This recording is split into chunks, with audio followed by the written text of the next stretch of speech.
talk about the other techniques on how we can improve our workplace communication, and that is with the use of diplomatic language. Okay, so as I've mentioned to you all earlier, diplomatic language is very much important because irrespective of any language that we use, if we talk in a very direct manner, it might lead to various misunderstanding, just like one example which I have provided to you recently, and that might lose relationship, that might either make or break your relationship. So in order to use the diplomatic language, the first technique that you can use, and let me tell you, you can use this technique in forms of the face-to-face communication, or in forms of your email, or any of the short text in forms of WhatsApp or Viber. So the tip one is using softening language. So rather than using the words, the choice of words such as I want to, okay, so rather than saying I want to, you can simply say I would like to. So I want to sounds really direct, right? Whereas I would like to sounds more polite. It's kind of more polite version rather than I want to. In spite of saying, tell me this particular situation, you can simply say, could you tell me, or could you kindly tell me? That's going to be more polite form. And also in terms of, rather than saying give me, or just saying a particular situation in a very direct manner, you can simply say, I was wondering if you could. So using the words such as I would like to, could you tell me, or I was wondering if you could, then that's going to improve your communication skills, because the other person, whoever is listening to you or looking onto your email or let's say text, is going to feel better. Okay, it's not going to be offended with the choice of words that you are using. So the choice of words from now on, we all need to use would, could, wondering. That's going to soften your tone of voice, or it's also going to improve your communication in terms of choice of words. So now the next is in forms of use of not very plus opposite adjective. Okay, so whenever we are talking about, let's say, okay, rather than saying, let's assume that you and your friend have gone to a bakery cafe, and your friend say want to, eat one brownie. So when you look onto that brownie, you found out that the price of brownie is, very expensive. So rather than saying your direct response to the particular situation to your friend would be, it's too expensive, right? You might say that, oh, so this is very expensive, let's not eat it. And the other person, your friend who is listening to you, might feel very bad because, oh, so I want to eat this brownie, and the other person, my friend, is not willing to eat. So rather than saying it's too expensive, you can use the sentences or the words such as not, use of not very plus opposite adjective. So rather than saying it's too expensive, you can simply say it's not very cheap. Okay, so you are just using the opposite words, saying that it's not cheap. Okay, you are saying and emphasizing on the other version of the words, rather than using the direct statement saying that, okay, so this is very expensive. Next example would be, okay, so it was very boring. So let's say you and your friend went to a movie, okay, and you are saying that, oh, so this movie is really boring. So rather than saying this movie is really boring, you can say that, oh, so this movie was not very interesting. Okay, so you can talk and improve in terms of using use and not very as well. Next would be, it was very bland. Okay, so let's assume that you went to a meeting and you had a pasta with your client. Your client offered you a pasta, and your client asked you, okay, so how was this pasta? And you're directly saying that, okay, so this pasta is really bland, I did not like it. So in spite of saying that, you can simply say and use not very plus opposite adjective, saying that it's not very tasty. So by saying that, it's going to sound more diplomatic and polite. Okay, so let's do a quick activity where we are going to use this term saying not very plus opposite adjective. Okay, so here what I'm going to provide you is that there are 3 different sentences over here. You can read it from the screen itself, this is a bad idea, your report is full of mistakes, you are wrong. Okay, so what you all need to do is that you can write your answer in the chat box, say using not very plus opposite of the thing that you would like to say in this particular situation. So kindly please write your answer in the chat box and I will provide you feedback after reading all these answers.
Okay, so yes, definitely I can repeat the task.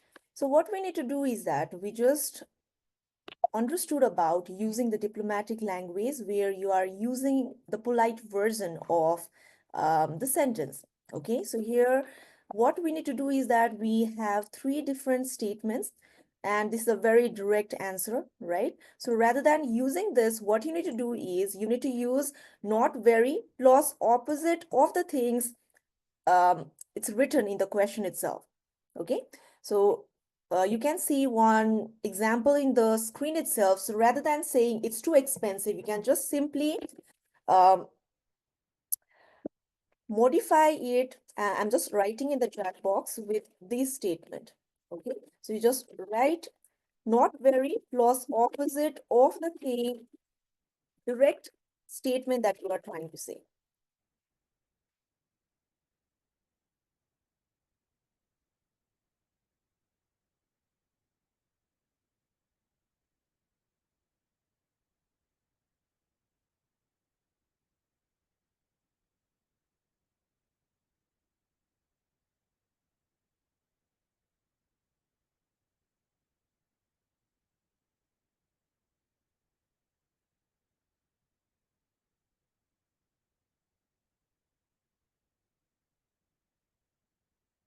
We can see some answer in the chat box, and we need to understand whenever we are sounding less direct, it's not that you are just simply not saying that, oh, okay, so this is not actually wrong. Okay, you are not simply saying that this is not wrong. You are trying to talk that same sentence in a more beautiful manner, or let's say in a more diplomatic manner. So I can see some of the answers over here where some of you have mentioned this is not a good idea. Yes, so that sounds good. Okay, so rather than saying that this is very bad, you can just say that this is not a very good idea. Rather than this idea, let's go for this option. So the other person is not going to be defensive if you are talking in a less less direct manner. And let's be mindful of the choice of words that you are using. You Let's not use the words such as you can see the answers over here just to let you know, like Smriti, you have just used there might be a good idea. So just understanding this sentence as a listener, it seems that okay, so you are saying I'm completely right. Okay, it's not that you need to change the negative sentence into a positive saying that you did good, but you need to talk in a very diplomatic manner saying that okay, so this does not seems like a good idea. Okay, so that might be a correct way rather than saying this might be a good idea, because the other person might feel that, oh, so your idea is good. Okay, so let's be mindful of the words or the statements that we are using. So we can see the answers. This does not seems right. Your reports needs more corrective ways and answers. Okay, you are not getting it right. Okay, so this is good. Yes, so Gifsun has also mentioned you were not very right. This is also correct. It's not a very good idea. Your report is not very correct. You are not very right. Yes. Yes, absolutely. These are all true. And I just gave one example saying, you can add not very plus exactive, but that absolutely does not mean that we need to use the same statement everywhere. Okay, it's just that we can just rephrase the sentences rather than talking in a negative manner. We are just beautifying the sentence and making it digestible for the other person. And one of you have mentioned that what about Nepali language, and it's the same situation. So rather than saying that यो चाहिँ एकदमै नराम्रो idea हो, जुन चाहिँ के हुन सक्छ त एकदमै अर्को व्यक्तिलाई चाहिँ नराम्रो साउन्ड गर्न सक्छ भनेर हुन सक्ला हैन। अरू मान्छेलाई के लाग्न सक्छ त, ए हजुरको आइडिया त एकदमै वाहियात छ भन्यो भने अथवा राम्रो छैन भन्यो भने के हुन सक्छ त, अरू मान्छे जो व्यक्तिले हजुरको कुरा सुनिराख्नु भएको छ उहाँ चाहिँ अफेन्डेड हुन सक्ला। ओहो, उहाँले सर म्यामले त्यस्तो नेगेटिभ भन्यो हैन, जुन हुन्छ नि त वर्क प्लेसमा होइन, उहाँले केही कुरा राम्रो लागेन भने यो तिमीले गरेको त हुँदै भएन, अथवा सर म्याम तपाईँले गरेको काम त हुँदै भएन भनेर भन्नुहुन्छ। सो राम्रो छैनको साटो चाहिँ हजुरले अब करेक्ट चोइस अफ वर्ड चाहिँ युज गर्नु पर्यो, जसमा यही हजुर रङ हुनुहुन्छ भनेर भन्नुको साटो चाहिँ यसको साटो चाहिँ यो राम्रो विचार हुन सक्छ कि। ओके, सो नेगेटिभ शब्द भन्दा पनि हजुरले अलिकति पोजिटिभ वर्ड्सहरू युज गर्नुभयो भने अरू व्यक्तिहरूलाई सुन्नलाई राम्रो चाहिँ मान्नुहुन्छ र उहाँहरू त्यो सुन्न इच्छा पनि गर्नुहुन्छ कि। सो नेगेटिभ शब्द भन्दा चाहिँ चोइस अफ वर्ड चाहिँ राम्रो हुनपर्छ भन्न चाहिँ यो एक्टिभिटीले चाहिँ खोजेको। So we also can see some answers again. Let's think of more ideas. Yes, your report may need some more corrections. Your report seems interesting. Yes, absolutely. So using all these statements, it's the same thing, right? We are elaborating the same statements, but the other person is going to be happy about it because it's not very defensive. It's not very direct. So now